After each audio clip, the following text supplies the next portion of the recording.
अस्सलामुअलैकुम नाज़रीन, आप देख रहे हैं पीसी वर्ल्ड न्यूज़। थाना सिटी साहिवाल पुलिस की जराइम पेशा अनासिर के खिलाफ कार्रवाई। हमारे नुमाइंदे हाफिज़ अली हसन कसूरी की रिपोर्ट के मुताबिक थाना सिटी साहिवाल पुलिस की जराइम पेशा अनासिर के खिलाफ कार्रवाई डिस्ट्रिक्ट पुलिस ऑफिसर अमीर तैमूर खान की हिदायत पर DSP city circle Mohammad Salim Khan की ज़ेर निगरानी SHO थाना सिटी साहिवाल मुदस्सिर गफ्फार खान मोहम्मद यूसुफ ASI की अपनी टीम के हमरा कार्रवाई करते हुए भिखारी के रूप में चोरी की वारदात करने वाला कम उम्र मुलजिम गिरफ्तार कर लिया।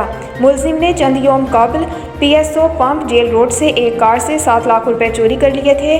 मुलजिम अरसलान वल्द इम्तियाज़ कौम चंगड़ सकना 90/9L को गिरफ्तार करके मसरूका रकम बरामद करके पाबंदे सलासल किया। मुलजिम घूंगा और भिखारी बनकर घूमता था, जहां मुनासिब मौका मिले वहां से चोरी कर लेता था।